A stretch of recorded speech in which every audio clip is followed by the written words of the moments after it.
Chapter 2-7, Critical Mass. Let me ask you one more question. Is there a mind and consciousness in a supercomputer? Not a contemporary one, but future super-duper computer, which according to some scientists will soon surpass the capabilities of all mankind. Suppose that computer programmers will achieve their goal, and in 10 to 20 years from now, super-dupers will pass the Turing test, and they will learn to joke, empathize, and react to the beauty. Even better, more advanced computers will allow you to carry out the Turing test inside out. They will become so perfect, clever, inventive, encyclopedically educated that an arbiter can immediately exclaim, "This is not a human, but a computer. No man can match him in terms of intelligence." And from what components will these computers would consist? Yes, most likely it will still be built out of elementary components, on-off switches. Each of those switches does not possess a freedom of will. It has no creativity, no other properties beyond changing its state from off to on. But together, they create a formidable thinking force. 16 transistors can play tic-tac-toe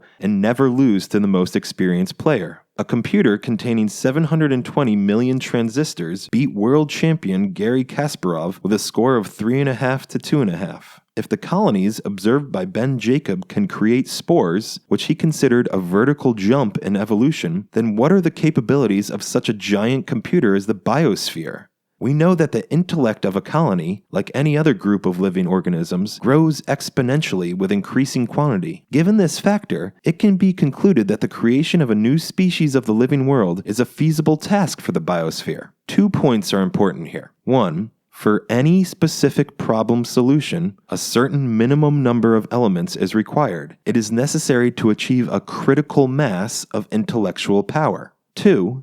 As the number of elements increases, the computer's intellectual power grows exponentially. Let us now recall the history of the living world development, i.e. the evolution. First of all, it has been developing unevenly with accelerated rate. Secondly, it progressed intermittently. The last phenomenon is quite understood now. A new complex organism could only be created when global mind reached a critical mass. There are no new organisms until global mind reached certain required level. At the initial stage, nature is playing a tic-tac-toe game and continues to create prokaryotes. Once the critical mass is achieved, a new game is in order and the creation of new types of living organisms could take place, not only at an accelerated pace, but also in different versions. When global mind reached a level that would allow the creation of mammals, they jump into being not in one version, but in several at once, and then additional species were added to them. This is the plausible explanation of saltationism. It also explains why after each mass extinction, new varieties appeared in much bigger quantity than before the extinction. New critical mass allows such an exercise. One of the greatest challenges Darwinists are facing is Cambrian Explosion. Approximately 540 million years ago, the slow development of living organisms sharply accelerated. During 60 million years, following 4,570 million of slow pre-Cambrian development, new, unprecedented animals phyla have appeared. Suddenly, chordates, arthropods, mollusks, and echinoderms came into being. Animals obtained exoskeletons and sensory organs, eyes, and a brain. This was a real revolution in the sleepy and unhurried kingdom of nature. It is believed that before Cambrian Explosion, there were 3 animals phyla, and during this period, 22 more came to an existence. Global mind hypothesis and the critical mass concept explain this mysterious phenomenon quite logically. Figuratively speaking, before Cambrian Explosion, global mind has accumulated an intellectual mass, allowing it to play biological tic-tac-toe. Global mind, with all its power, could not yet play biological chess. Therefore, it had to limit itself to the creation and reproduction of simple, albeit multicellular creatures. After reaching the critical mass, the task of creating new, more intelligent organisms became feasible, and they began to emerge with high speed and in great diversity. As soon as humanity invented the aircraft, engineers around the globe started to build various types of heavier-than-air apparatuses. Most recently, we obtained the first cell phones. The idea of cellular communication arose long ago. As early as in 1949, the semblance of a cellular communication system was used in Detroit by the taxi dispatch service.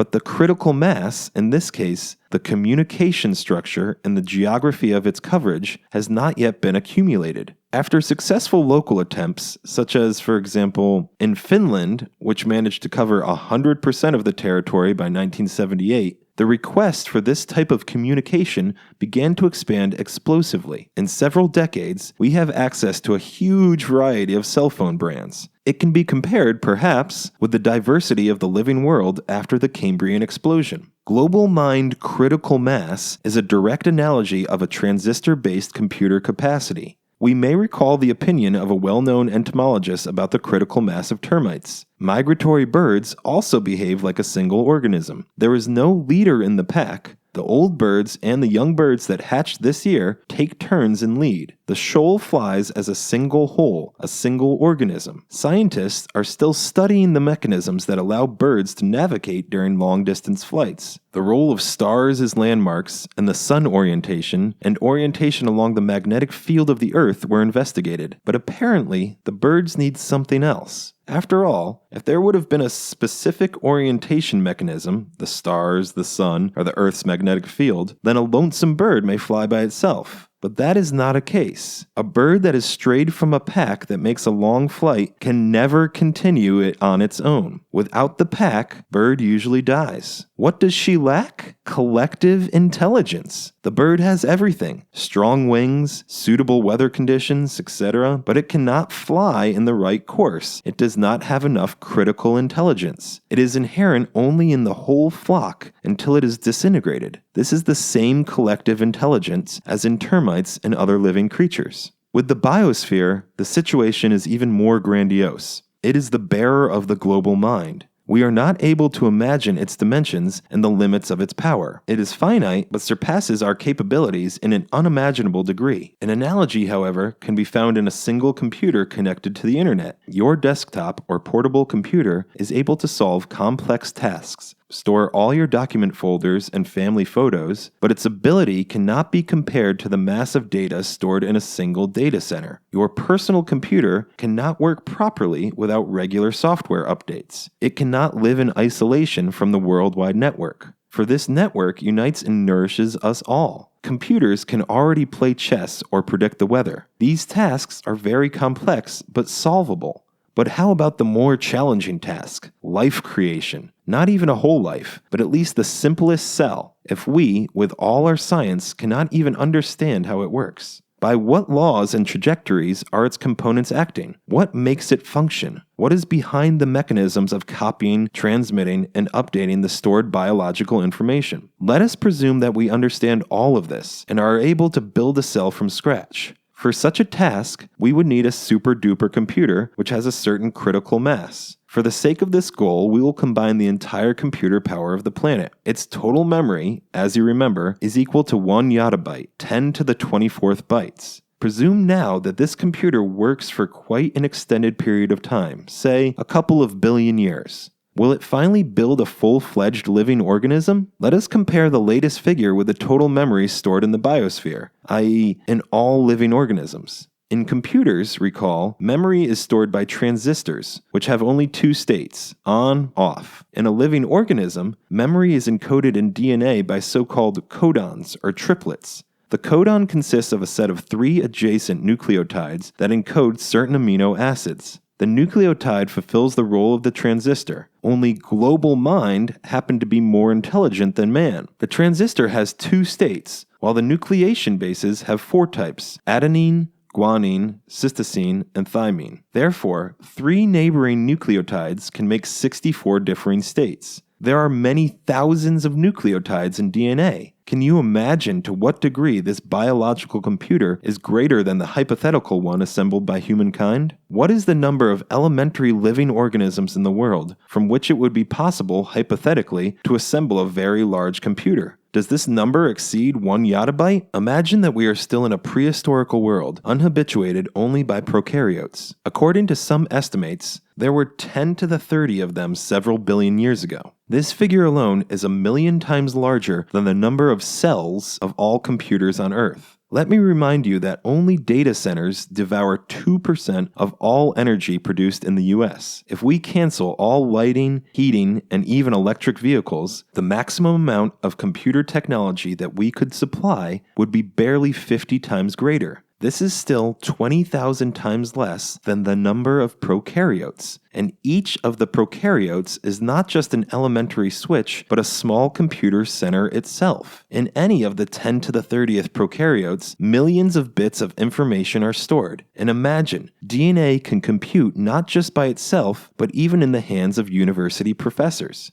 Back in 1994, the American computer scientist Leonard Altman reported that he managed to build a computer on DNA and solve the problem of the Hamiltonian trajectory. That is, finding the way between the first and final points, visiting the intermediary points no more than once. And another application of DNA was solved, the traveling salesman problem. This is finding the shortest route to visit all points with a return to the original one. What would a traditional programmer do? He would develop a program considering the most perfect algorithms developed by great mathematical minds, would load it into its super-duper computer, and expect the results displayed on the monitor. Professor Altman acted differently. He created various DNA fragments, each of which represented a separate visiting point. Each of the fragments was associated with others. Then the DNA was mixed and placed in a test tube. Within seconds, small fragments formed larger ones, representing different routes of the traveling salesman. As a result of chemical reactions that occurred within a few days, DNA fragments representing longer routes were eliminated. The most valuable quality of a DNA computer is its natural ability to perform parallel computations. In it, DNA molecules work simultaneously, trying out various options. For a certain class of tasks, DNA computers proved to be faster than electronic computers and occupied an incomparably smaller volume. So far, the creators of DNA computers are on the same path as the creators of electronic computers. They build the logical elements, yes, no, or, from the molecules.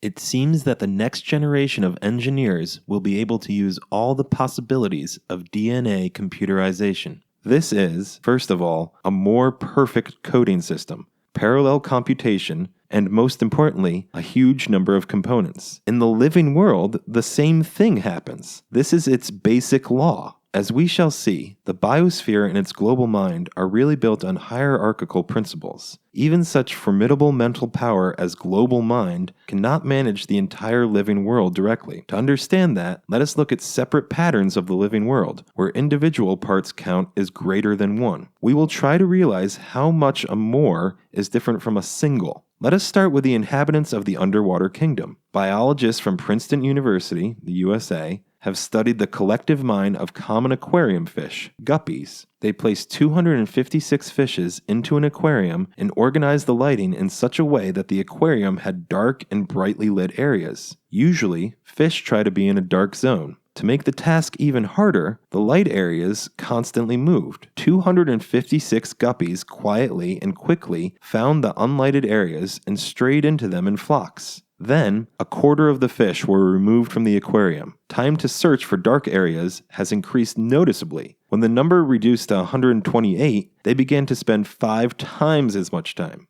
This experiment, like thousands of others, proves that a critical computer mass is needed to solve a volumetric problem. Creating a living organism from scratch is a task much more complicated than playing chess at a champion level or searching for a shadowy space in an aquarium. An evaluation of the critical mass of intelligence capable of creating even the simplest cell is not possible yet. Let us assume that billions of years ago, there were already so many microorganisms on the Earth that they form a critical mass capable of complicated operations that are still out of reach of the mankind. Moreover, this world's intelligence has no chess clock. It could work on one solution for millions of years. And then, when the blueprints are completed, global mind builds new organisms and remembered the best solutions to use them in the further development of the living world.